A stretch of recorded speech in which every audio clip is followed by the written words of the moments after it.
ജീവ മിൽക്കിന്റെ ഭാഗമായി പ്രവർത്തിക്കുന്ന ക്ഷീര കർഷകരിൽ നിന്ന് 1-2 പേർക്ക് അത് വിപണനം ചെയ്യുന്നതിൽ ഏറ്റവും മിടുക്കന്മാരെന്ന് ജീവ മിൽക്ക് കണ്ടെത്തുന്ന ഒരാൾക്ക്, കർഷകരിൽ നിന്ന് 2 പേർക്ക്, ഇവിടുത്തെ ജീവനക്കാരിൽ നിന്ന്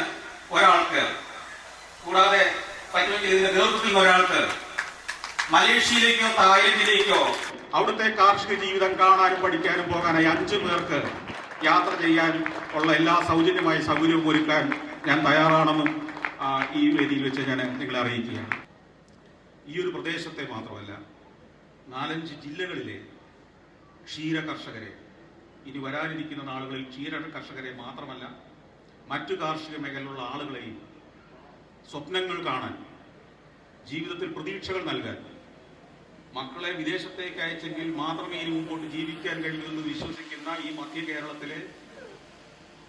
സാധാരണക്കാരായ കാർഷിക ജീവിതം കൊണ്ട്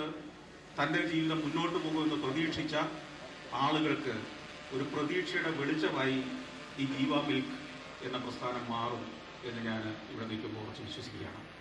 ഈ നാട്ടിൽ സമാധാനത്തോടെ, ഐശ്വര്യത്തോടെ, പ്രതീക്ഷയോടെ ജീവിക്കാൻ കഴിയുന്ന ഒരു കാലം ഉണ്ടാക്കാൻ ജീവ മിൽക്കും അത്തരം പ്രസ്ഥാനങ്ങളും ഇടയാക്കട്ടെ എന്ന് ആശംസിച്ചുകൊണ്ട് ഞാൻ എൻ്റെ വാക്കുകൾ നിർത്തുന്നു. നന്ദി, നമസ്കാരം.